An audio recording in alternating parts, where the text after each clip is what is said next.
We've got some Hey, fresh I'm new young Luis. talent And doing some I'm things that Luis. I know And you're you listening haven't to the heard Content is before. Profit podcast. We spent the last 4 years learning the strategies and techniques from some of the top marketers in the world on how to create content that turns into profit. If you'd like to learn more on how to turn that content into profit, go to contentisprofit.com. Yeah. Oh yeah, guys, today we have an awesome guest. And we're going to talk about the one thing that beats the algorithm every single time. I want to be honest. I was super scared of you saying that word, algorithm. Hey, my You made it right. English Okay. is very good looking. Thank you very much. All right, yeah, we got some people saying yes, that's right, guys. Before we get started, please do we have a sponsor today? Oh, Did that is happen? true. It did happen, guys. Yes. We got a deal. We got sponsorship in the house. And you know what? It is your own Biz Bros right here. Let's we go. are sponsoring today's episode of Content is Profit with Content Momentum. And you might be asking yourself, what is Content Momentum? Well, if you produce long-form content like the one that you're listening to or watching, we want to help you turn it into value-packed, bite-sized assets. So then you can send like little minions into social media and get yourself more clients. If you want to learn more, just slide in the DMs at BizBrosCo on Facebook, on Instagram. We want to help you out. Let's go. Guys, please don't forget to subscribe. Smash that subscribe button so you know when those episodes are dropping on your phone. And follow us on social media at BizBrosCo. We're super active. Let us know. Say hi. That's right. And if you find this episode impactful, which I am sure you will, it's about to blow up. Don't forget to share it and leave a 5-star review. Thank you. That's right. So, have you ever wanted to learn from some of the brightest minds out there? Yes. Well, lucky you. Today, you get to do exactly that. And not just any bright mind. Today's guest was even recommended by the one and only Alex Sharfen. This is going to be mind-blowing. Not only that, today's guest speak our language. And no, I'm not talking about Spanish, although he might. We don't know yet. I'm talking about the language of relationships. But before establishing high-quality relationships with others, he first needed to fix the relationship with himself. Ooh. Oh, that is so That's like interesting. right down your alley, Fonzie. Yeah, I love that. So his motto, or at least what we think is his motto. Relationships beat algorithms. I was the one struggling with that word, but Yep. whatever. He is the 22-week New York Times bestseller, #1 health app of 2015 by Apple, tied the world record for standing box jump. Maybe we'll ask him a live demo at the end of the episode. Yep. And most importantly, he's a husband and father. Dude, I love that of the jump box. I think that's impressive, honestly. Yeah. So pumped up for this, guys. Please welcome relationship expert, host of the Mind of George podcast, and the one person you want to call when you can't reach for grandma's cookies up in the pantry, Mr. George Bryant. You can't reach for grandma's cookies. That was legit. Appreciate it, man. Full honesty, like right before we jumped on the stream, Fonzie's like, "Do you think he's like, is he gonna get the joke?" And I'm like, "Just throw it out there." And you did, George. You did, my man. We appreciate it. I mean, incredible, man. Thank you so much for joining us in today's episode, man. We're extremely excited. Stoked to be here. I'm stoked to be here, man.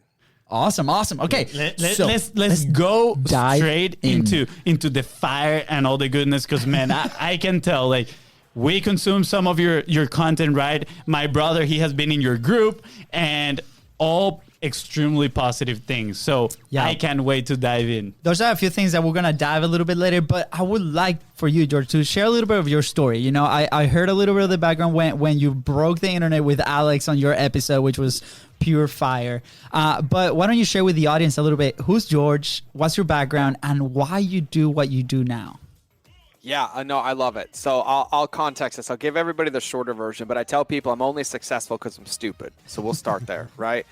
And I say that with like the biggest amount of love. And so one thing that I think is amazing to frame before I even answer this question is that at the end of the day, we're not in this alone, and we need to get really connected to the point that our story is what makes us valuable. It's what makes our content good, and we need to get out of this world of like, I have to put on my social media life, because all that does is create transactions and disconnection. And so like when I look back, you know, I grew up in a pretty broken home, drug abuse, physical abuse, sexual abuse. I was homeless, bullied, broken nose, broken teeth, the only white kid in my class. I mean, it was hell. Social services, emancipations, all of that stuff. And so for whatever reason as a child, I didn't want to end up there. I didn't want to end up dead. I wanted something different, but I didn't know what to do. So I ran away to the Marine Corps. Like I was like, yeah, let's go from broken home to broken organization and go fight wars. That sounds fun.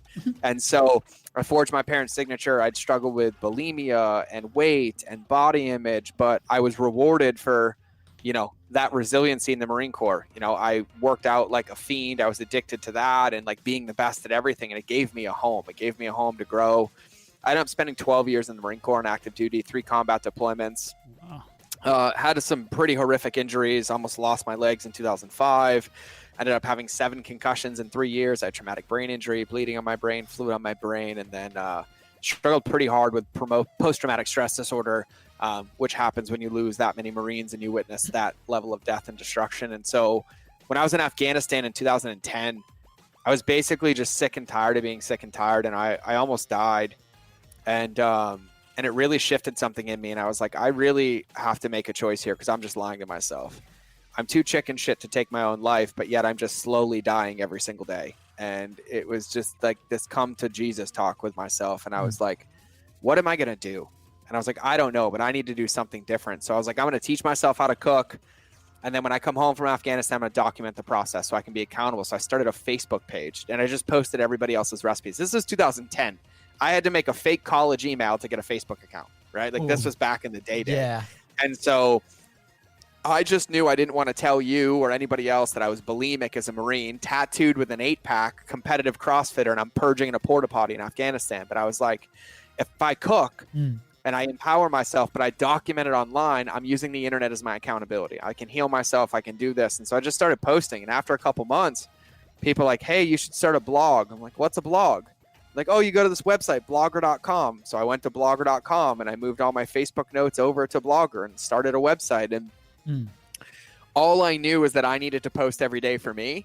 And I figured if I was posting and people were responding, I should probably respond to their questions and comments. And so I did. And that was kind of my rule from day one. Social media, website, everything. And after about 8 months, somebody was like, hey, you know, you have a lot of recipes. You should make an ebook. And I was like, what's an ebook? And they're like, oh, you just save everything on your website and then you send it to us. So I literally spent a week personally making all this. And then I sent it to them. And they're like, oh, we would have paid you. I'm like, why would you pay me? It's all on my website. And they're like, oh, because it's convenient and easy. You should upload it to this website called ClickBank. So I uploaded it to this website called ClickBank. And they're like, you should sell it. I said, for how much? And they're like, $27. So I did. And then I messaged back. I said, nothing happened. And they're like, well, you have to tell people. I was like, well, who do I tell? And they're like, well, email your list, like my 300 people and my like 400 Facebook fans. And so I did. And I'll never forget it. I made my monthly salary on the first day, and I made my yearly salary on the second day. Wow.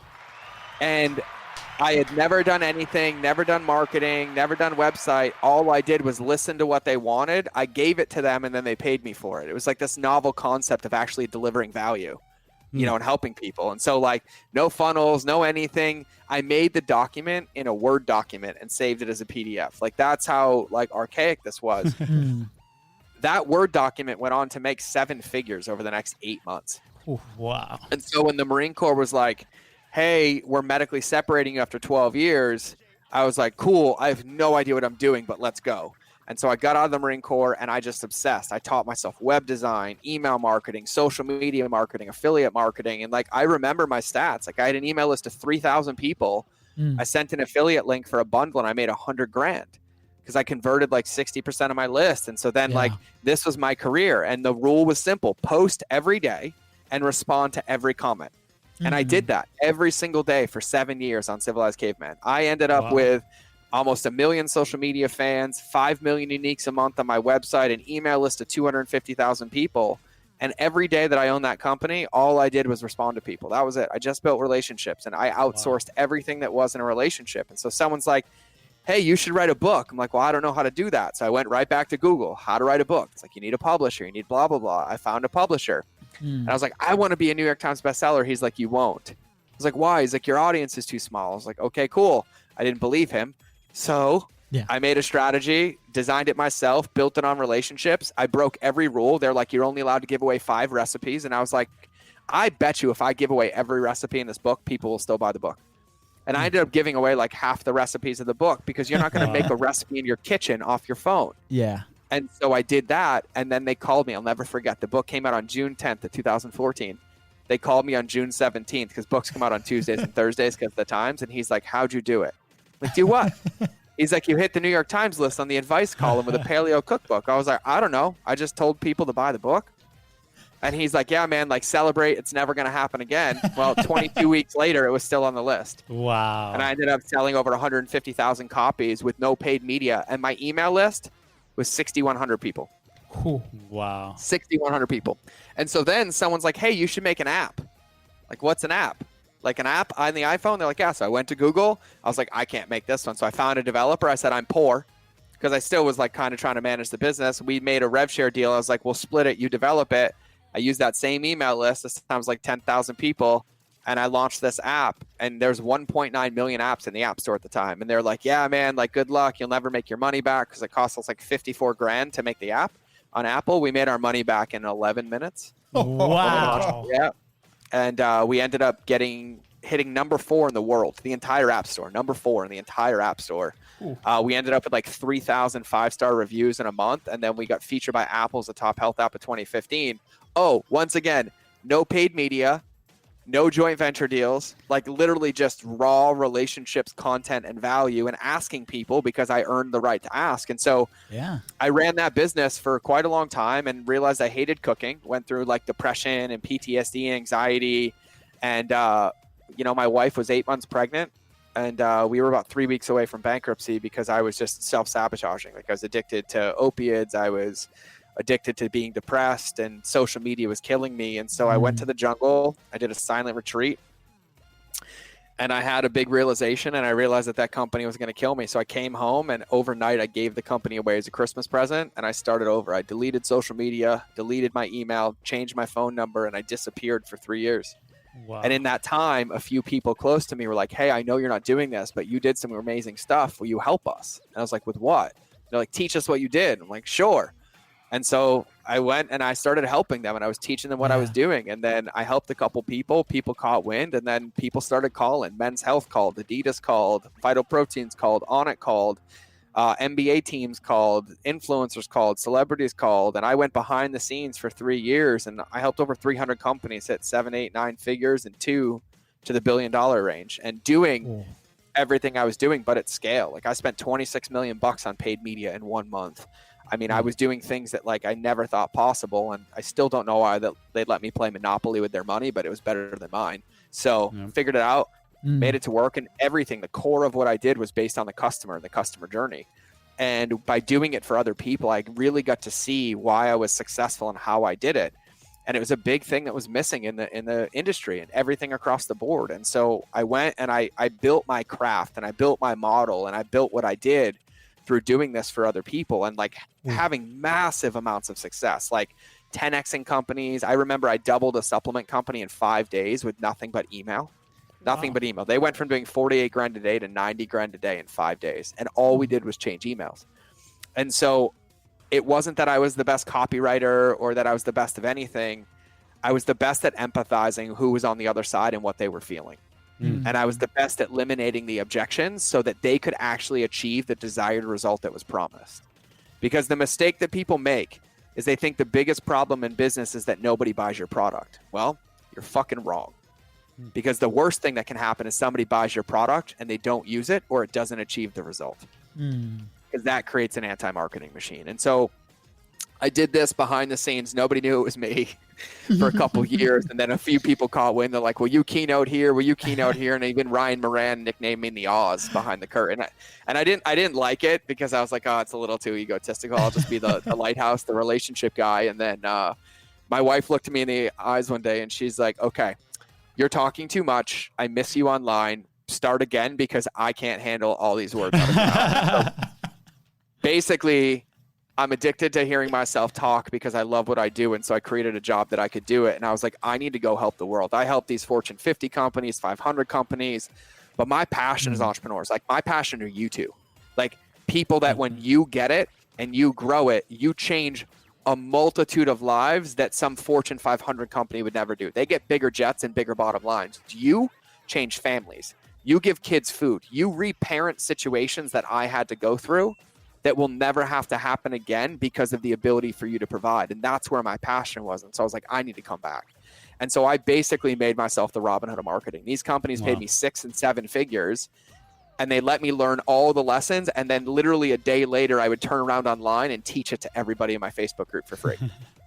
Wow. And I was like, they're not going to get mad at me because they're flying in their private jets. And you're not going to get mad at me because you're getting everything that you need. They don't even know you exist because they're too egotistical to get on social media in the first place. And so I was like, I'm just like the Robin of Nottingham at this point with marketing. Like, let's go. So then that was kind of born. And I had this really interesting perspective. I was an influencer with millions of followers and fans. I was a business owner. And then I went behind the scenes of the companies that were trying to work with influencers and work with companies. And so I had this really innate ability to modulate both sides and go back and forth between them and understand like what it was like to be a customer, then the person selling to the customer, and then the brand relating to the customer. And I had the entire picture of a business from beginning to end.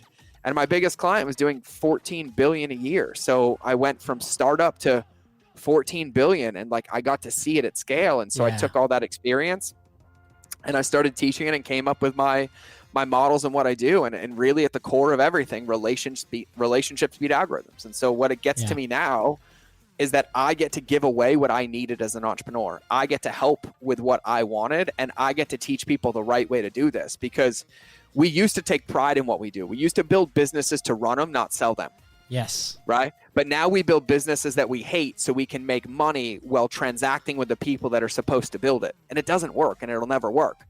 And so we get to put the heart back into what it's here. And it's not some like altruistic, I'm woo-woo and esoteric. It's a when was the last time we bought something, had an under-delivered service, and raved about how good it was? Never. Yeah. When was the last time we bought something, then we were tricked or scammed into buying 4 more of it, and we're like, oh yeah, I'm going to come back and buy more.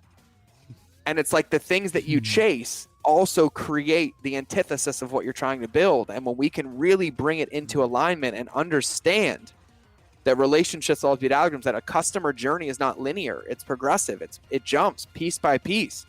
And our job is to create a world in where people feel valuable or valued, whether they give us their credit card or not, right? And the one example I give, like Nike's slogan doesn't say just do it, only if you pay me. It doesn't say maybe do it if you feel like it. It's like just do it. And like, can you imagine how successful Apple would be if you were only allowed in the store if you pre-purchased? Right? Like less than 10% of the people that go in that store in a day actually buy something. The rest come and touch it and touch it and touch it. Right? Yeah. But yet we go online and we're like, you can't have it, you can't experience, and you can't touch it unless you pay first. Wow. And so what we have to do is we have to realize that digital marketing is not a different world.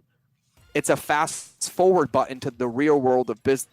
And when we can see it in the way that it needs to be seen, and we can design these ecosystems that care for our customers and give them a home and a container that helps them move along the line of their business and their journey, literally like winning is guaranteed. Growth is guaranteed. Scale is guaranteed. And the only way to lose in business is if you transact with people. You chase numbers, conversions, 74 upsells as you give me more shit that I don't need while I hate you in the process. Like none of that works, and it never will. And so that's kind of like how I got to here, and a kind of an overview of what I do. I'll shut up now. Dude, I'm just saying like this, and like, can we bring in the crowd? Like, yes. Come in. Yeah, okay, more. That was incredible, man. Awesome. I please, if you're listening this live right now, if by any chance you have to leave halfway through this show, come back. Yeah, exactly. Come back and finish, because oh man, this is amazing. And I have already so many questions. I don't know if you noticed. Let's go. I got an energy drink right next to me. I'm like ready to go. Let's do it, man. Like, first of all, thank you for sharing that story. Yeah, it was, I didn't know it. I didn't know you know how it all started for you. And I am literally, I'm going to say it again, mind blown. I was like, wow, like it's a difficult story, what you've lived. And I found so impressive how you came out on the other side, man, you know, and thank you, honestly, because by doing that, you are inspiring countless of people. And I love the reference that you do, kind of like the Robinhood of marketing, because it does feel like that, right? You have this experience that now you're coming down and sharing with everybody. So that is... Well, and let me just be clear. I get some nasty texts about this because those people see me. I got billionaires that are like, did you really say that? I'm like, do you really care? Yeah, exactly. Like, do you really care? Like, do you realize that abundance, like, you can hoard all the secrets and you'll still never get close to touching the GDP of this country. Like, what are we doing? Exactly. Like I say this all the time. Like, you two could call me right now and be like, my business is fucked. Help me. I would give you everything that I had for free in a hands down question, even if you were my quote unquote competitor, right? Because success is from collaboration, not competition. That's it. Compete on who can serve better, but collaborate on impact. Wow. That's the way to do it, right? Like, let's have a competition who can love our customers more, but let's share those secrets to help us impact the world more. Right? Because like what people miss is they're so scared and so right now and so transactional. They're like, hey, I want to go for the high-end prostitute and the one-night stand. Will I lose the ability to have a monogamous relationship that pays me $1 million over the next year? Right? Like, they want the dopamine versus the result. Yeah. And if you think about it, all day. I could call you, you could call me, be like, yo, we need help. I'm like, all right, guys, I'm 15 grand a day. And that, you know, that's what I charge for family. I'm 50 for those clients. And I have no problem saying it. Good luck trying to pay me. Good luck. I make it fucking impossible to pay me. Yeah. Why? Because it doesn't matter. Like, you should win before I win. Like, I have a fiduciary duty that if you call me with a problem, that your problem is solved before I ever collect any payment. But here's the thing. Do I want 15 today? No, I want 150 over the next 12 months. Yeah. And it gets to the point where money objections don't exist. Yeah. Like, I've had clients call me and be like, they paid me for 6 months on retainer after I was done because they felt bad. They're like, no, just take it. I'll call you. They never called me. And then I was like, guys, they're like, no, fine. Like, fine, right? I'm like, you get complaints, you get refunds, and you get people with scarcity because you suck at delivering on what you promised. Fact. Yes, 100%. And George, like you're speaking, like you're speaking directly to us, but like I feel it because that was one of my fears entering this space, right? Like my background is brick and mortar. It was like from a corporate, a company is like sell what, try to convince them this is the thing that it is. And I always thought that was the way because, I didn't know what I didn't know.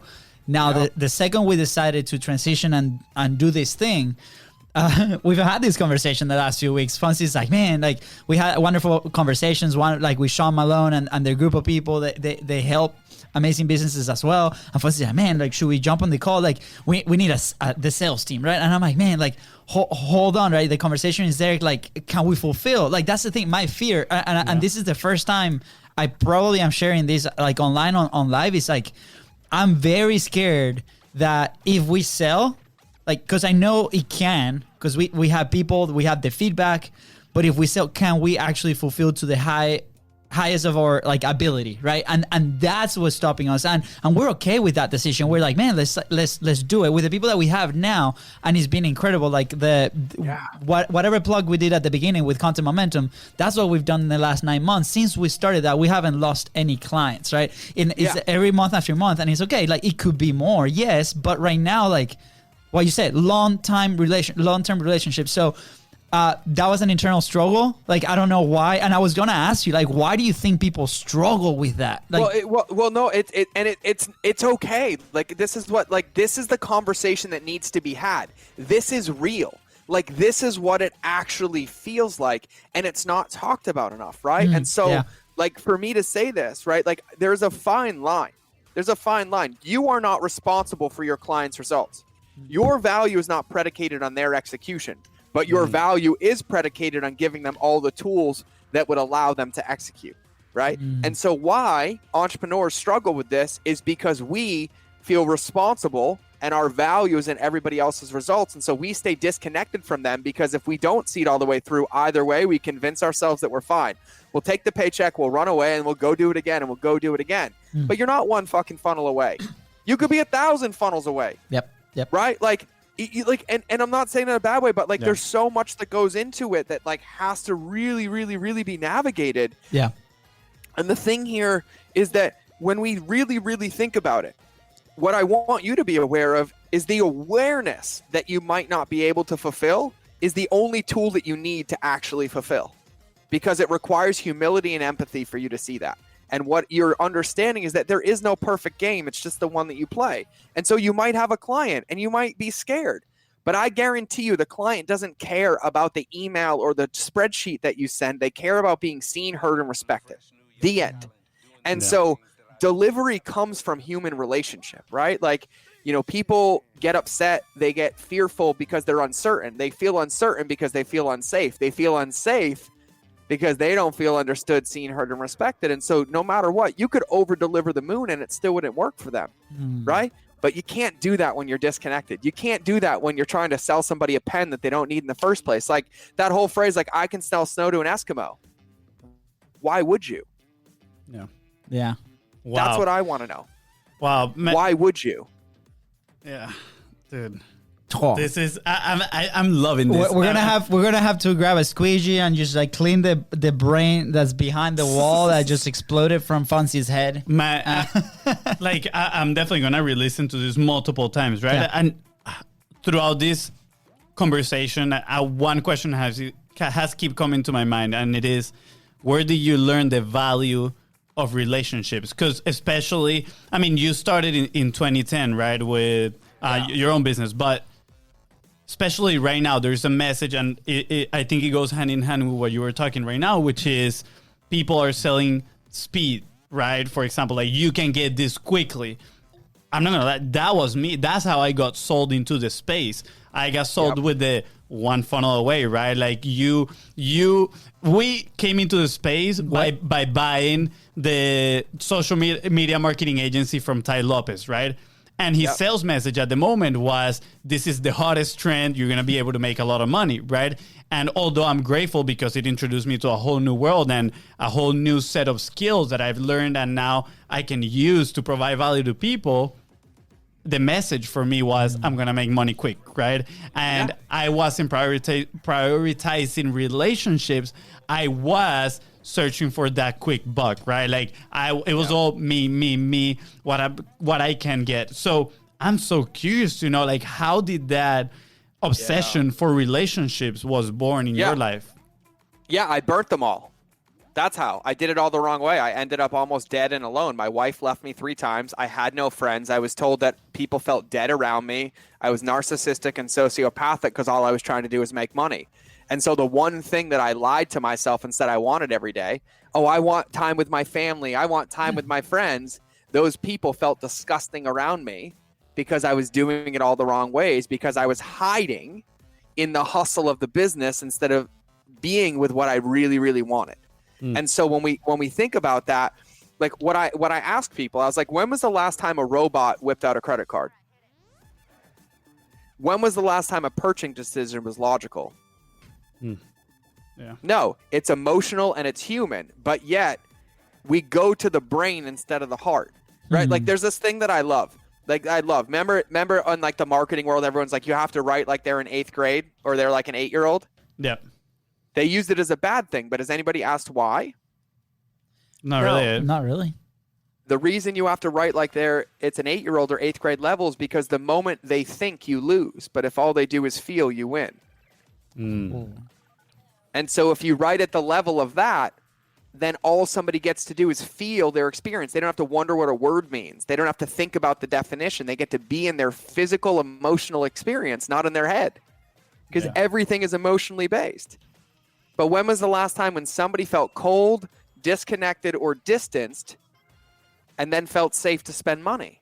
Never. Yeah. Yep. Like, we're supposed to sell. Because if information was the secret, everybody will be rich, in shape, and happy. Yeah, absolutely.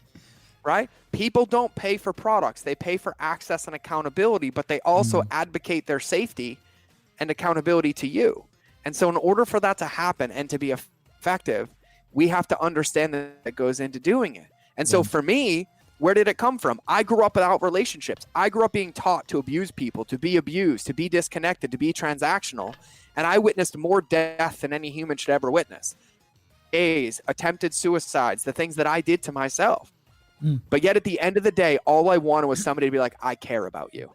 And you know what? Every time I did business the old way, every time I did it the transactional way, I'd hit 7 figures, then I'd lose it. I'd hit 6 figures, then I'd lose it. I'd hit 7 figures again, and I'd lose it. And every time I hit a new high, I was emptier than when I started. Because I had lied to myself the entire time. I'm like, oh, when I make 7 figures, I'll do this. When I make this, I'll do this. No, we never have enough. We then just go right to the next thing and fill the gap. And it starts with the dissonance with ourselves. It's called toxic thinking. There's this amazing book by Jamie Smart. It's like a 3-hour read. It's called The Little Book of Clarity, right? We live in this trap of more, this post-industrial revolution of consumerism and busy work. We wear busy work like a badge of honor, and Andy Frisella said it best. Busy work is a sign of mental weakness, distraction, and a lack of focus. You shouldn't try to be busy. You should try to be effective, right? And when it comes down to entrepreneurship, and I'm all for this because it got me fired up. I came in fired up about, making money and having the fast result. But then when I really checked in, I was like, am I using this as a new addiction? Am I using this to avoid being in my life, being in the results that I've created, being in what I've had? And because of that, it was never enough. And so I would chase the money. I would chase the fame. I would chase the relationships. I would chase the clout. But then it was never enough. The drug had to get bigger and bigger and bigger and bigger because it wasn't effective anymore. And then those times I was alone, what was I left with? Emptiness, worse than when I started. And so, you have to start from the right place. Like the reason I use a lighthouse as an analogy is because it can't shine a light until it's been built. But that means you have to build yourself. You have to know why you do, what you do, and how you do it before you can ever guide somebody to shore. Yeah. And so I'm game for like advocating, motivation. Like when some people are depressed, there's this really interesting theory, and I forgot the book that it's in, but when some people are depressed and they're down, sometimes they'll advocate the feelings and the thinking to getting like yelled at, which is why boot camps are effective and, hard coaching's effective, but it's not permanent. It's temporary to create momentum. And then you still have to do the work to get deep into like, why am I doing what I'm doing and having it? And so, for me, what I look at, and this is the thing, you want marketing to be really easy, ask yourself this question. If my mother was on the other side of this post, if my grandmother was going through this funnel, if my son was reading this email, would I send it? I guarantee you'll double your business. Great filter. Wow. Like, because that's really what it is, because it is. Yeah. It's my fucking wife. It's my mother on the other side of your shitty funnel with 7 upsells I don't need because you're too insecure to actually serve me. So you're going to sell me hopes and dreams to pad your bank account for something you did a year ago, prey on you for you to have to learn a hard lesson and get you addicted to the next thing and the next thing and the next thing. Like, has nobody caught on yet that nobody actually gives you the fucking solution? They just tease you, and then they tease you again, and they tease you again. Why? Yeah. Because first, to give you the solution, they'd actually have to care and do it. And then they'd actually have to believe that when you solve that problem that you would pay it forward. But what they miss is that 93% of marketing is word of mouth. And the average consumer gives 8 to 10 brand recommendations or non-recommendations in a 60-second conversation. And by leaving you empty and leaving you unresolved and using the Zygarnik effect, it actually creates anxiety and tension in your body to where the only thing you can have is a negative interpretation. Wow, dude! So while Fonzie collects his thoughts and brain, I want to bring on the story. Like this is exactly what happened to us. Like when we first had the agency, right? We were working with several brick and mortars, right? And we had this meeting where, we're preaching content. We're preaching, hey, you guys gotta publish. Here's the way that you gotta publish. This is a very effective way, and blah blah blah, right? Like all the features. And dude, this one guy turned around, he's like, where's your stuff? Right? And we're like, well, the true story is like we're fulfilling. And then we thought the story was we didn't have time to do ourselves. But like it was gut punch. It was bad. Obviously, it was like in front of all these people. Like that was supposed to be like the next like yearly payments for the entire thing. And we couldn't do business with them, right? Because of that thing. And then that was like, okay, that was like the moment where we're like, okay, how do we actually go through these paths so then we can turn around and actually help people because we've been through it, right? We know how it feels. Like on the publishing side, we started with Facebook Lives every freaking day. Like the commitment was 45 days. It lasted 15 because business came. Because we were actually communicating with people, and it was like somebody that have seen the videos, and we met in person, and then we provided a solution, right? And then we did it again, and the same thing happens. And now that's exactly what happens with the podcast. It's like it's that commitment to consistency, and like we're going through it, right? And before the show, we chatted about like the tools and the tech, and I'm like, oh my god, like, how do you run in these things? Because we've been there. Like for us, it's like, how do we eliminate the friction so we can consistently deliver the content, the value that we can provide to go do that? Now, with your specific, like a few days back, Josh Forty and Russell Brunson, they were chatting about Atlas Shrugged. And there was a comment there with greed, how greed can be the seed, right? And you were just talking about this, like the money and like everything to like the seed to start something, right? Like because when we're born, like we have the greed for food, right? For all this stuff, and it gets us moving. And then there's a moment where that greed starts to change, like impact and value and stuff like that. Do you remember the specific moment where that happened to you? Yeah. Yeah. I'm gonna open that loop, and I'm gonna say one thing that I think is really important with what you said, because it can create a limiting belief in entrepreneurs, and I don't think it needs to, right? So when you said, like, when they said, where's yours, right? That's something that's common, right? But that's not an easy answer, and it's not one that's black or white, right? Yeah. So I'll ask you this question. Name me one Olympic gold medalist without a coach. Interesting. Name me one of their coaches with a gold medal. Probably not many. No. You don't have to have won gold or competed in the sport to know how to perform at the highest level. Love it. But what you have to know is that you're never the solution. And if you ever try to sell yourself as the solution, you've already lost the game. You're creating a codependent relationship. It's a modality. It's a process. It's something that, yes, you have to figure out and you have to solve. But you don't have to have actually done it or been there. Yeah. You have to be in integrity about all of it. And it makes a big difference. Like my buddy, Jeff Spencer, he teaches the Champions Blueprint. He's a mentor of mine, a student of mine, a friend of mine. He's absolutely amazing. He's responsible for over 100 gold medals at the Olympics.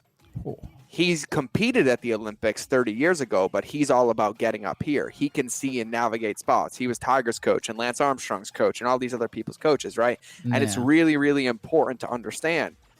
But the one thread that for some reason entrepreneurs are afraid to pull is the thread of authenticity. Yes.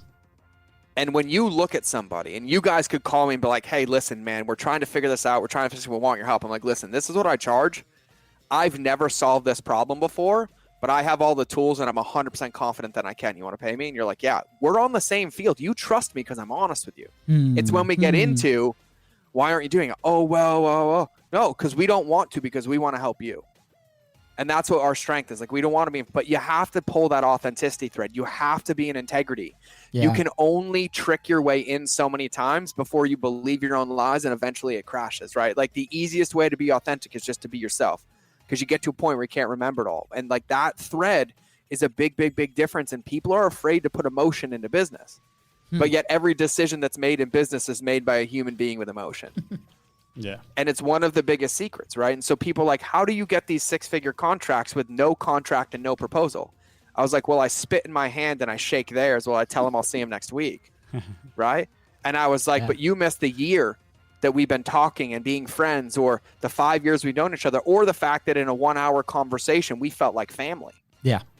I was like, because it's deeper than what's on paper. It's about being transformative and being connected. And like, it screwed me. I mean, I've had a company steal $500,000 from me, but I slept fine. I'm not the one I was like, well, my pillow's just as comfortable tonight. Thanks. Like, never doing business with you again. But like, that's it. Like, and then like, if somebody signs, I'm not gonna like, oh, you should pay me. And no, but like, you can get really deep there. So to answer your question though, but I did want to hit that because I think it's really, really important. Yes, absolutely. To answer your question, my wife was 8 months pregnant. She told me she felt alone in the entire pregnancy. She said she was raising this child on her own, and she thought she was going to have to get a job because of how bad and how disconnected I was in everything that I was doing and doing it for the wrong reasons and burning bridges. And so, yeah, I was literally a month away from having my child, almost had no money, was about to lose the house, and had created this situation 5 times over by transacting. And it was in that moment that I woke up and realized that I had to change everything that I was doing in order for me to even have a chance to create a sustainable result. And that was 4.5 years ago. Wow. And I'm still learning every single day. Yeah. Every single day. Like, I don't, like, anybody listening to this or watching, I don't belong on a soapbox. I am like the anti-soapbox. Like, I make more mistakes than you would want to make in your lifetime in a day. Like, but I pick up and go, and I pick up and go. I'm like 2% of the 100% needed to figure out this game of consciousness and love and relationships. But I'm actively and excitedly in pursuit of it. Yeah. And getting better at it and increasing it. And I think that's the thing. It's like, where do we spend our energy and attention? Something doesn't work. Great. Do we spend it getting stuck, beating ourselves up, collecting evidence, which then further enhances what happens? Or do we be like, oh, got it. Let's go do something different. Yeah. Let's go create something different. Let's go connect something different. Oh, yeah, I don't want to feel like that. I don't want that punch in the gut. Well, why'd the punch in the gut come? The punch in the gut didn't come because you weren't creating content. It came from the value you were putting on that incorrect measuring stick of you having to create content. Absolutely. And I'm not good enough because we're not doing it, or I can't drink my own Kool-Aid, or we just didn't want to. Yeah. Yeah. Right. And so, like, that's the pursuit of it. So for me, that was the moment. And now I'm reminded daily, like, I'm not above reproach. Like, I have to work on my marriage every day. I have to work on my team culture. I have to work on all of it. Like, I get so in the vision and so excited about a lot of this that, like, I have to be brought back to planet Earth. It's like, hey, dude, I know, but I really need you to write that email today. I really need you to record that ad. I'm like, right? Like, because I'm like, you know, shiny object for like 8 million years ahead. Like, I'm thinking 38 years from now, my team's like, that's great.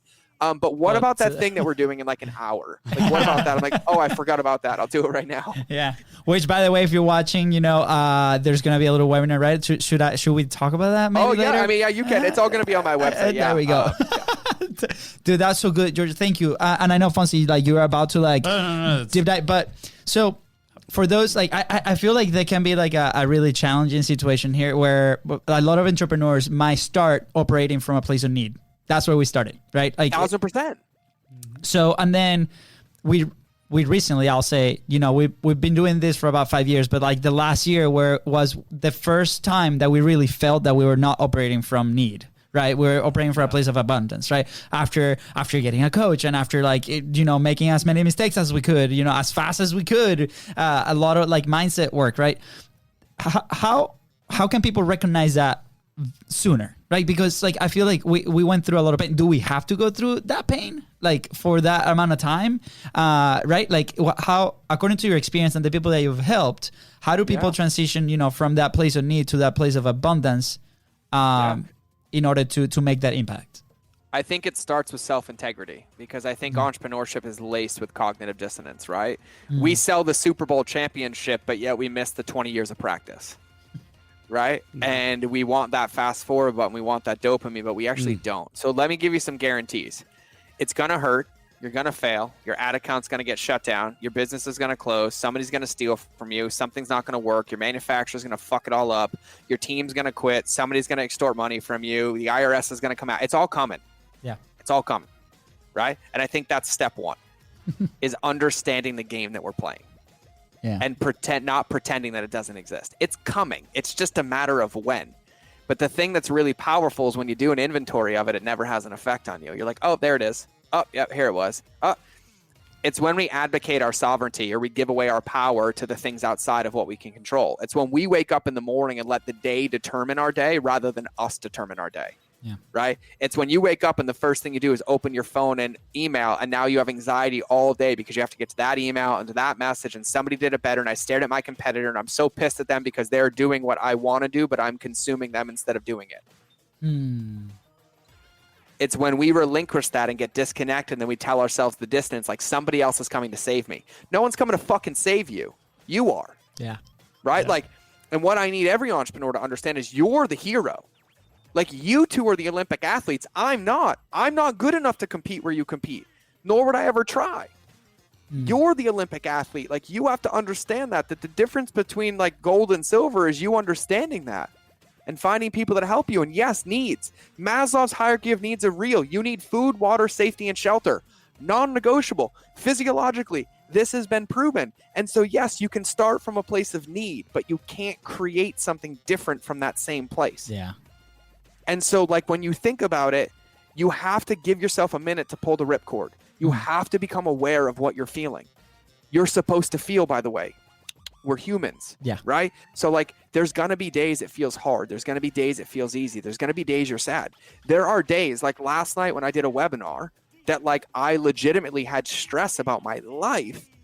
And I was like, okay, cool. But the thing is the moment you acknowledge it, you can move in front of it. And so it's like, oh, yeah, I got this pit in my stomach. What is it? I don't know. Well, that's interesting. Okay, it's there. I'm like, all right, but this is what I'm doing right now. It's kind of like if you go for a run. Yeah. If you're 3 miles away from home and you decide that you're tired, well, good luck. What are you going to sit there and wait for somebody to come pick you up? Yeah. Right? You're 3 miles up a mountain. You're like, I don't want to hike anymore. Well, I don't care. Yeah. Then live in the woods or hike back to your car and then go home and don't go so far next time, or better prep, right? But like, it's this thing that we have to be aware of what we are. And the faster we do this inventory of like, okay, this is going to happen. This is going to be hard. This might come up. This might be easy.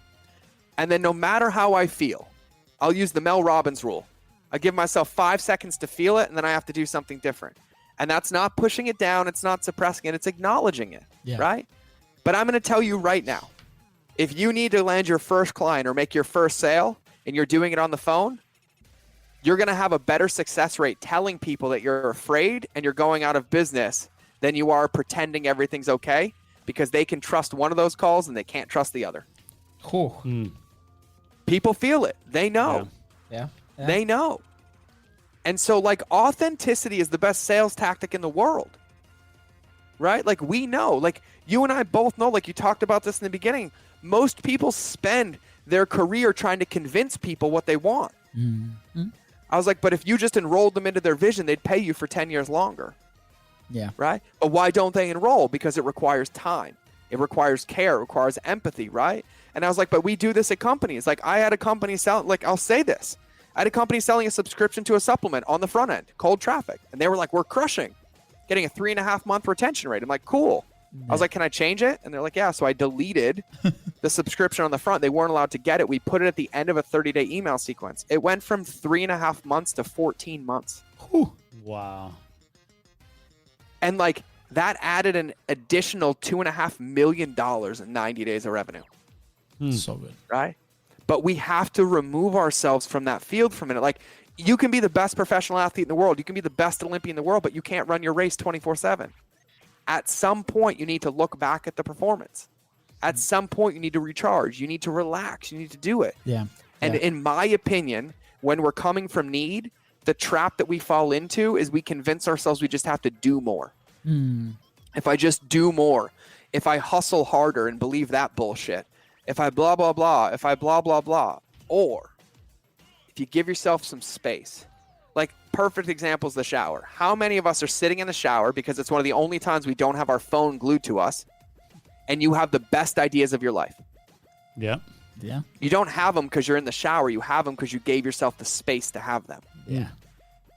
Right? You have to create this space. You have to create this practice. You have to understand that you cannot see the label from inside the bottle.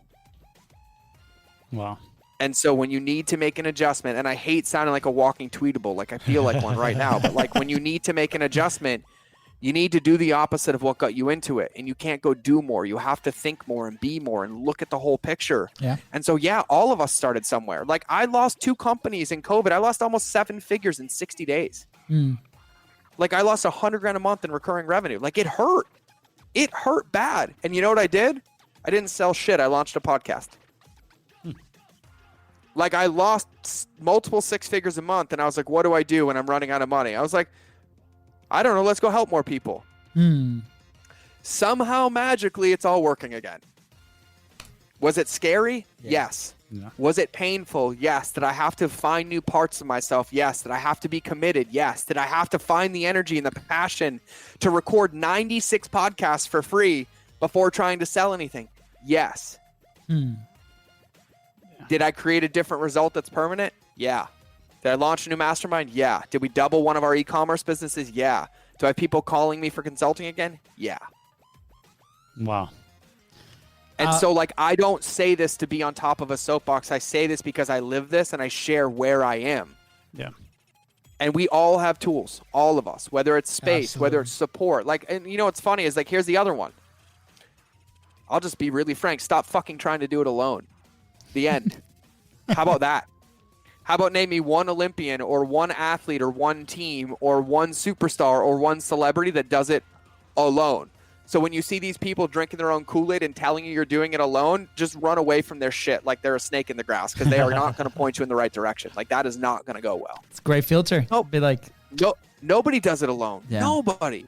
Yeah. And that is not a badge of honor. Like, we could look at, like, right now, I'm like, hey, name me 5 people close to you when you have a problem. And you won't be able to think of them because you're in the problem. If you take a step back, you're surrounded by solutions. You're surrounded by solutions. And let's look at entrepreneurship. Are we all here pretending that nobody has done business before, that nobody has sold commerce before, that nobody has run an agency before? And yet we're going to sit there and be like, I got to figure it out. I got to figure it out. Well, that's dumb. Make a phone call, pick up a book, call somebody who's done it before and be like, hey, I can't figure it out. Can you help me? It's all been solved before. Yeah. We're just recreating businesses from 300 years ago, 200 years ago, and 100 years ago in a new medium. And then we wear this like of honor of like, oh, I have to have all the answers. No, like Richard Branson doesn't own 13 separate billion-dollar companies because he runs it himself. He has 68 or 67 CEOs underneath him. yeah. Yep. I don't know. That's like a soapbox thing, but I think it's so important because I It felt like is. one of the reasons I struggled was because I thought I had to do it alone. Like, my value came from doing it alone, right? Like, we've had a hard season. I have 9 coaches in my corner right now, all for free. For free. And you want to know what I did? I asked for help. And they were like, yeah. I was like, well, I can't pay. They're like, you've been helping me for 4 years. And I was like, oh, they're like, thank God you let us help you. Wow. And I was like, oh, okay, cool. And like, I'm over here like getting coached every day, getting yelled at. I'm told to train. I'm told to recover. I'm told to put my phone away. I'm told to eat this, meditate this, ice bath this, say this, do this, try this, dress like this, stop Yeah. working. Like, and that's the thing. Yeah. Wow. That's it. Love the passion, love the authenticity. Like like you've been through it, and you know, we feel so identified with the podcast story. Not only that, like, I can see, because a lot of people, you can see that they have a really good message, but that it doesn't come from a place of actually wanting to give to people, man. And I can see it in you. I found incredible how you have been able to literally, and I don't know if I'm using this word correctly, but like, place your consciousness right into this place of abundance where you are just like willing to give to people and help them out, and knowing that things are gonna work out, right? Yes. And you know, where you put your attention is where your energy follows. And if you put your attention in problems, negativity, right, in what is the next thing I need to solve, you're just gonna be surrounded like that, right? That's the thing we're feeding our body. And I can tell that you went from that space to now a space of how can I help the most people, right? Create the most impact. And I found it amazing, right? And I wanted to share it. One of my favorite stories that I've read recently is Malcolm X, actually.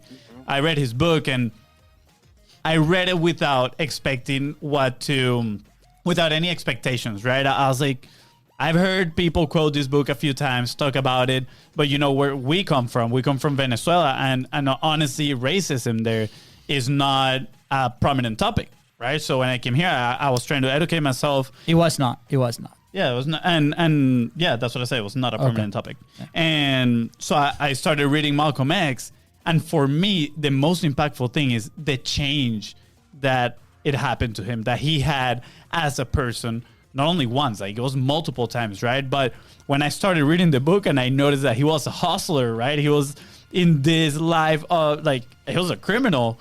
I was like, wait, what? Like, this is totally the wrong image that I have about this person. And then the way that he managed to turn himself into someone else, it took him going to jail so he could be still with himself and see inside of himself and actually come to the realization that it's like, wow, there's something more out there that I can do, right? So I found it incredible because right now we live in a hustle culture, right? People saying hustle, hustle, hustle, go do it. You know, being an entrepreneur right now is like being a rapper, you know, a few years ago, where people they all put in their Instagram profiles like, yeah, I'm an entrepreneur, I'm an investor, all that stuff, right? And like, don't get me wrong, I was that person at first. I was putting the entrepreneur on my freaking Instagram profile. But then you get to realize that, okay, you need to connect with yourself. You need to look inside.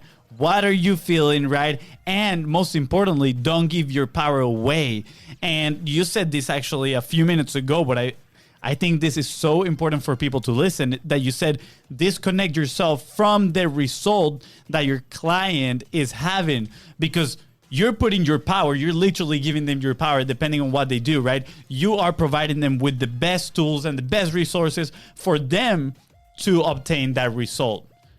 But you still are in control of your own power. And it doesn't matter, right? Like whatever happened in the exterior world, you can live happily with knowing that you did the best on your ability, right, to help someone. And the fact that someone else had certain result shouldn't affect you. And I see that. I see it so much on people, right? And honestly, this is something that I started learning in the last few months, that I started, you know, like kind of like that process of self-discovery a little bit. And it was eye-opener. But I was like, wow, like, you know, my mood, my energy just doesn't depend on nobody else but myself. And I think we all know that, but it's just so difficult for some people to actually apply it. So how do you do that? How do you find that power within yourself, and how do you embrace that and start giving your power away? Well, I think it's the come from, right? So like the first thing is like, I'm not attached for my clients' results, but I care about my clients' results. Massively, right? Yeah. Because like if they come back and they're like, this doesn't work, I'm not gonna be like, oh, I'm gonna keep your money. I'm like, no, let's make it work. Like, let's figure it out. There's lessons in there, there's everything for me, but it all still comes back to the come from, right? Like come from of abundance. Like, give me your feedback, help me improve, help me get better. Like, I'm on this journey with you, right?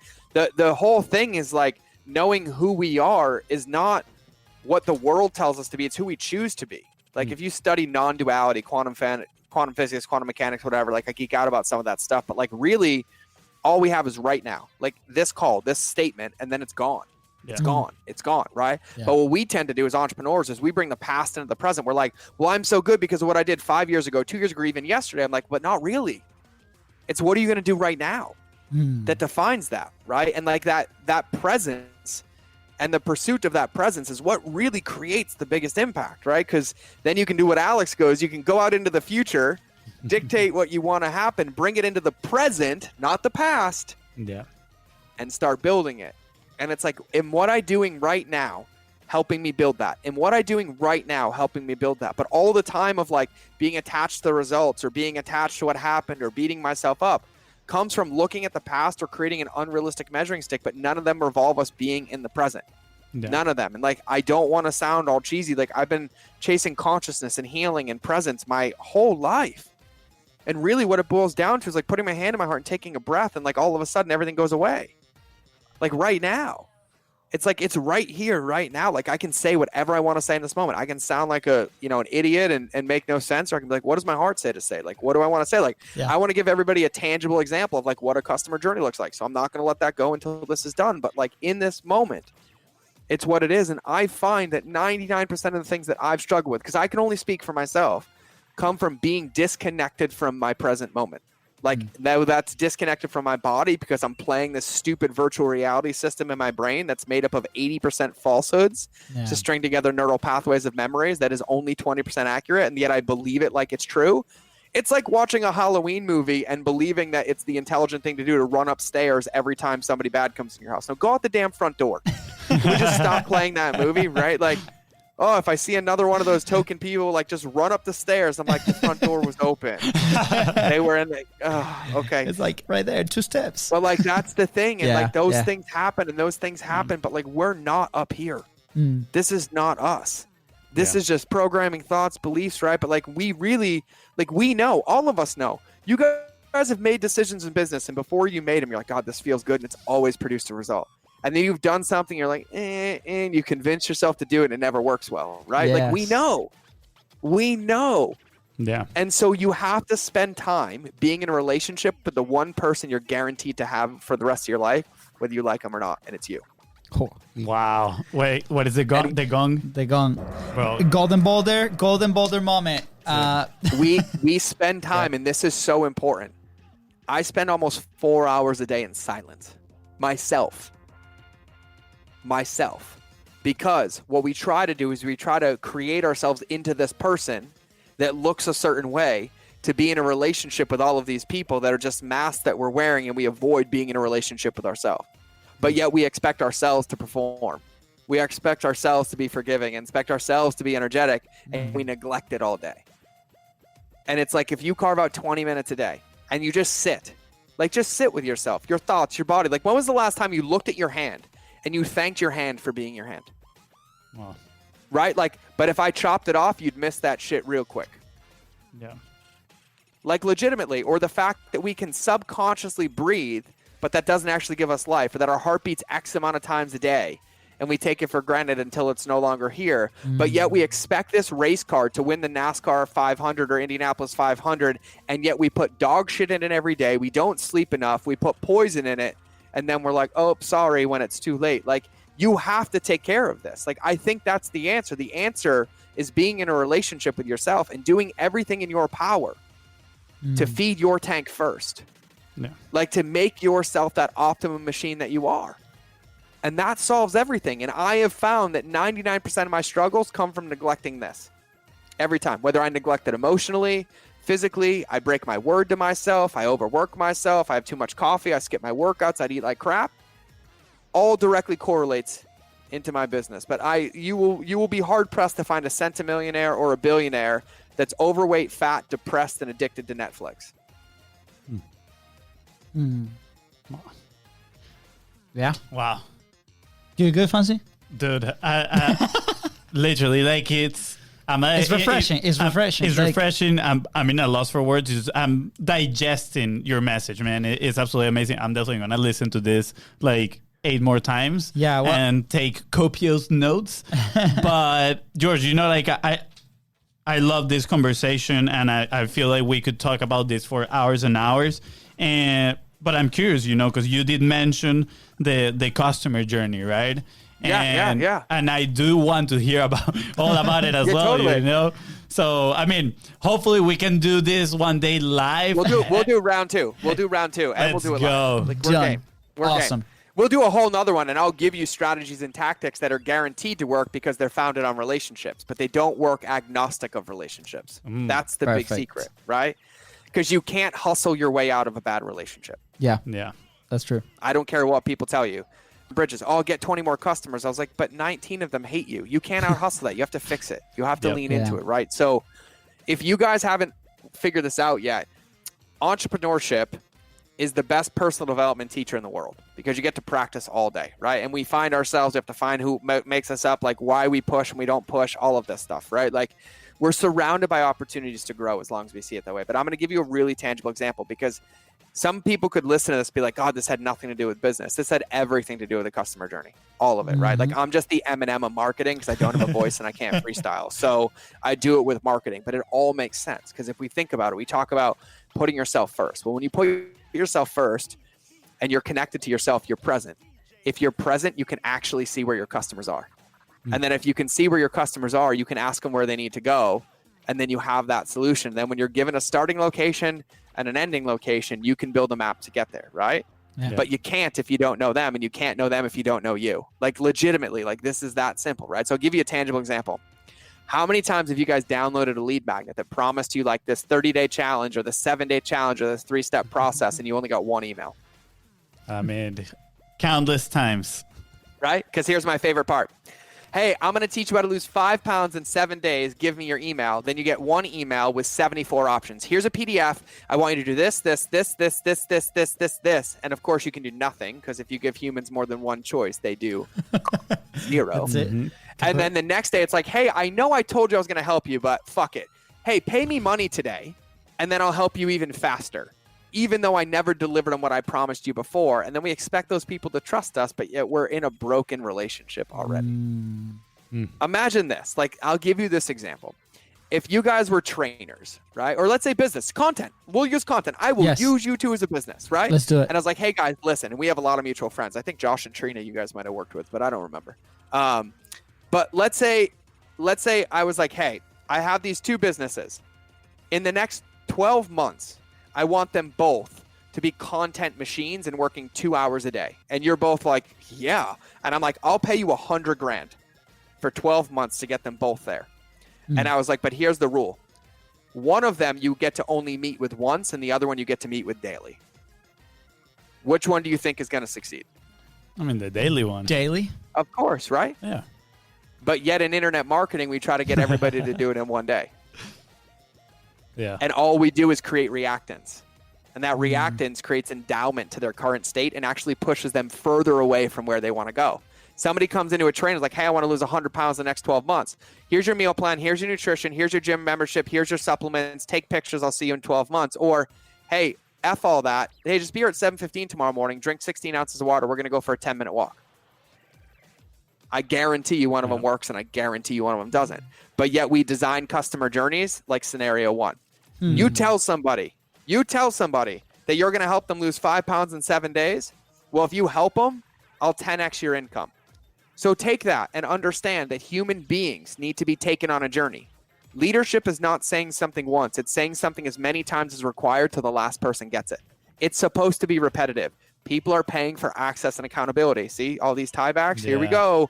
Okay, I'm going to help you lose 7 pounds or 5 pounds in 7 days, right? So they opt in. Now, are everybody opting in when they're sitting in their kitchen with their gym clothes on ready to work out? No. They're driving in their car or distracting themselves from work where they can't open it in the first place. So then we send them an email. We're like, all right, let's get started. They can't fucking start. Are you kidding me? They can't start. How about you send them an email and say, congratulations, the hardest step is done. You did it, and I'm so proud of you. You know that 98% of people fail because they just don't commit? And I just wanted to acknowledge you for committing. My name's George. I'm here to help you on this journey. Tomorrow, I'm going to send you an email that's prepped, and I'm going to tell you everything you need to get the most out of this because I don't want it to end up like every other program where you download it and you never open it, or you have this and it's unsustainable, or you lose the weight and you put it back on. But the truth is that always comes, they think you can do it overnight. But we're going to spend 5 minutes a day making a change and guarantee your results. So hit reply if you have any questions, but keep your eyes peeled. 8 a.m. tomorrow, the subject line is you already won. Email 2, you already won. Hey, listen. When you set your environment up to win, just like Benjamin Hardy says, you will step into the level of that environment. You will win this game because you have what you need to succeed. If you just simply make your water the night before, lay your supplements out, and put your gym clothes in the car, you're 78% more likely to get it done. So today, I just want you to spend 10 minutes getting ready. Here's what we're going to be covering over the next 6 to 7 days. And it's really, really simple. But if you're intentional about it today, we've eliminated every reason that you can't succeed. And tomorrow, you get to win in 5 minutes in the morning. So keep your eyes peeled. Then day one, give them one thing. What do you want to do? Drink water, eat a certain way, make the smoothie you had them prep yesterday. Then you take them through the journey, and then you close it on day 8, and you're like, you did it, and you celebrate them. And then what do? You get rid of objections. And there's the secret. You might have only lose 3 pounds, or you might have lose 17, but if you realize it's not about the weight loss yet, you've already won because you've chosen your health every single day. And I didn't really care if you lost 5 pounds in 7 days. I cared that you made healthy choices that you can sustain for the rest of your life, because this is how you're going to win. So here's what I recommend the next steps with. If you really want more help, here's our program. I'd love to help you if it's a good fit. If not, here's a link to our Facebook group. But either way, you're going to start getting 2 emails a week with the best content we have until you're ready to take it to the next level, or we keep the relationship like this and we will be in your life forever. Wow. George. We might have to rethink the minimum viable content cheat sheet. Just yeah, saying no, it out there. definitely for 120%. That's man, George, I just want you to know that right after this, I'm going to go to episode 1 of Mind of George, and I'm going to binge listen to all of your episodes of your podcast. And I encourage... Sure? Can I give you a bonus? Because it's going to drive me nuts if I don't say this. Let's do it. Okay. Every one of you, if you send a cart abandonment one more time that says you forgot something, I'm going to punch you in the face. Okay? When was the last time you added something to your cart and you actually forgot to buy it? No. Never. When was the Never, last yeah. time you forgot to buy something you actually cared about? Yeah, never. Yeah, cool. So when you send somebody an email that says, hey, you forgot something, what you're saying is I'm insulting your intelligence and I suck and I don't understand consent. Because we tell people they forgot something, then we give them a coupon, which devalues our brand, which then makes them question why they were paying full price in the first place, while sending them back to the same fucking page they said no to the first time. No means no. Wow. The end. And then we expect to turn that in, and then we celebrate it. We're like, oh, we recovered 8% of cart abandons. I was like, yeah. And 92% of people are talking shit about your business now. You're welcome, right? So let's try this. Ready? I did this. This added $4 million to a company's bottom line with cart abandonments. And I recovered, wait for it, 61% of the people that abandoned the cart. Oh. Oh. My first email, subject line, I will not insult your intelligence. Hey, listen, I know you didn't forget anything. We failed to meet the mark. And for whatever reason, there was something missing from us in order for you to achieve blank. Better health, more energy, whatever, right? And so there's one thing that I can never give back to you, which is time. And I don't want to waste yours. So as a thank you, I made a gift for you at the bottom of this email. It's a 15-page ebook with the best recipes to help you gain more energy on me. But I know you're interested in this, and our supplement is not the secret. It's just a tool that you can use with this to get there. So I'd rather you win, so we're all in a better place. So here it is, and I recommend going to page 9 because that smoothie alone will give you more energy when you kickstart your day. Great. Email 2. Did you open it? Hey, did you know that 81% of people that download ebooks open it? But you want to know something? You can't get more energy by letting a folder of files sit in your downloads. The only way you'll feel better, whether you use my supplement or not, is if you actually drink the smoothie. Now, I'm not opposed to flying to your house, but I'm sure you don't want a creepy tattooed dude in a pink hoodie showing up at your door with a smoothie. So let's just cut to the chase.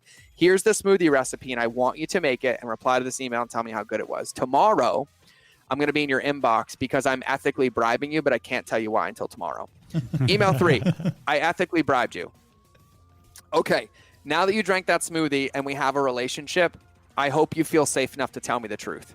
Can you please respond to this email and tell me why I suck, basically? What was missing? What questions did you need? What wasn't there?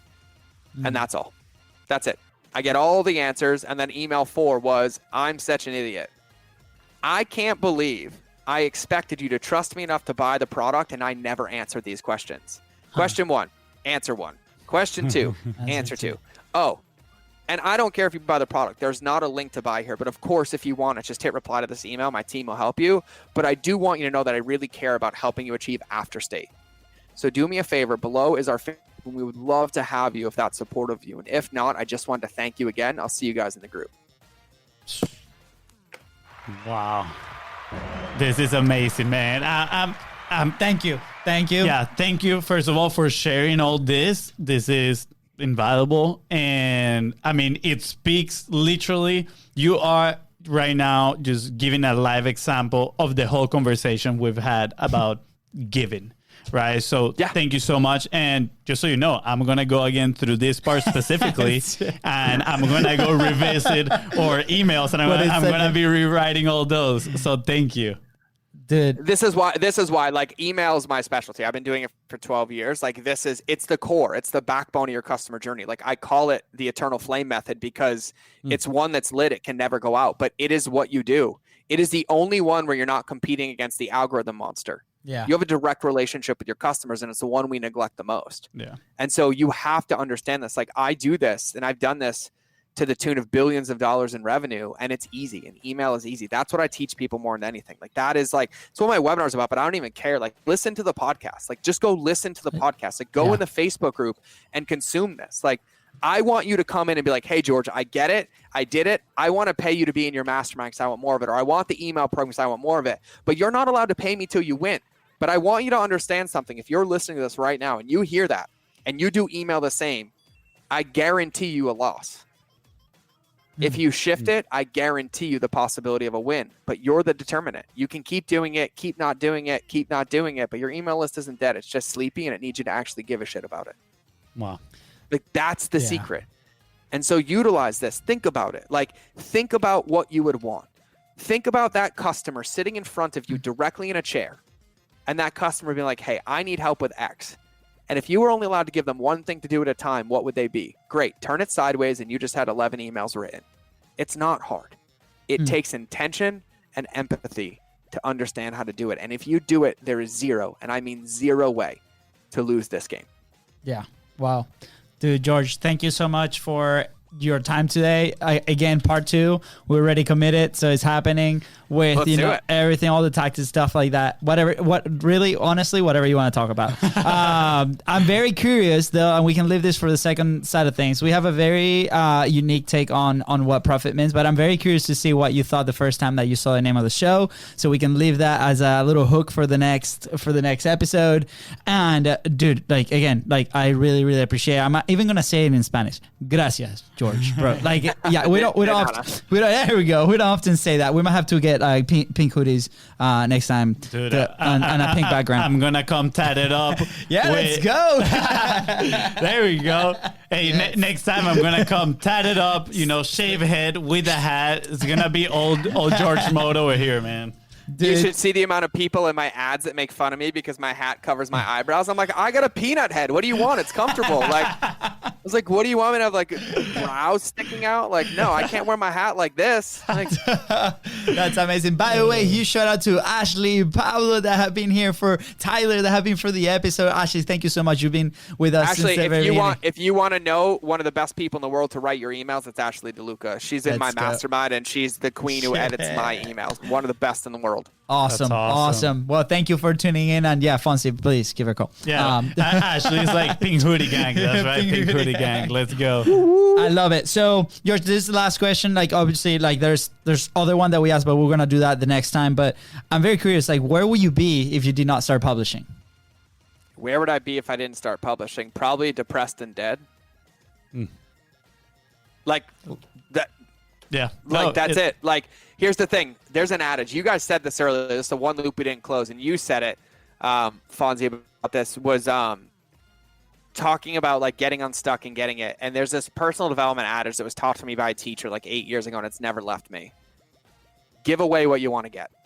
Just give away what you want to get, right? The easiest way to get compassion is give compassion. The easiest way to get love is give love. The easiest way to get energy is give energy. And you said what we focus on, we get more of, right? In that world that I used to teach, we said what you resist persists. So if you focus on negativity, you'll get with negativity. If you focus on scarcity, you'll get more scarcity, right? Yeah. But the easiest way out of it is if you're sad and depressed, go find somebody and give them energy. Give them what you want, and it'll create it in your life. And I'm telling you right now, content is a gift, and it's not a gift just to the world. It's a gift to you. It is your way of shining your light and making your mark on this world. And whatever it is you have to say is something that somebody else needs to hear, including yourself. And so literally the worst places we can be as entrepreneurs is in our head and alone. The best place we can be is in service and documentation, creating something different. And we have to get in the game of practicing. And so content is one of the best tools and the best gifts in the world when it comes to creating a different result. Document your journey, share what's coming up, be authentic, and be open to whatever it looks like, because nobody gives a shit how overproduced your video is. They care about how they feel when they watch it. And so you have an ability to do it. And I'll challenge all of you. I make my students, when they don't want to do this, I make them record audio messages to themselves. You really want to create content? Start having to listen to your own voice. You'll create it for the world really quickly because you realize it's a lot easier. Yeah. Awesome. Man. It works. So do it. I couldn't believe more in what you guys do. It's Thank you so much. Amazing thing. George, give me 1 second, because when you said that phrase, give away what you want to get. What you want to get. Let me show you something real quick. While he comes back, George, where can we find you? Where can people connect with you? What's the easier way? Oh, yeah. So if at this point you like my level of crazy and the fact that I belong in a padded room, that's why I named my podcast the way that I did. It is the Mind of George show. It's my mind minus the straitjacket, undocumented, raw, and there to serve you. And so I make it really easy, whether you're watching this or listening to this. Everything is linked at mindofgeorge.com, MINDOFGEORGE. The podcast is everywhere that podcasts go. My ask of you, if you're listening to this and you're wondering what you do, take a chance on you. You can come, hit 7 minutes of my crazy and be like, I'm out. You can come hit 8 minutes and be like, this dude's nuts. Maybe. You could also come pick something up that changes your life and business. And I promise that I will do everything in my power with my team to serve you to get to your next level. So all of it's at mindofgeorge.com. Awesome. We'll link it right in the description below on the content, everything. You guys are going to see those links in there. Thank you so much for tuning in. Fonzie, what do you have in your hand? I have this in front of my desk right there in front of my computer. Here, I'm going to flip it. All right. It says, I can keep it unless I give it away. Yes. So when you said that, I was like, no better way. Man, that is so awesome. That's good. There's no better way to end the episode than that. That's right, guys. And with that, thank you so much for tuning into the Content is Profit podcast. Go ahead and subscribe. Smash that subscribe button and follow us on social media at BizBrosCo. That's right. And if you find this episode impactful, which I am sure you did, don't forget to share it and leave a 5-star review. Thank you. Thank you, guys.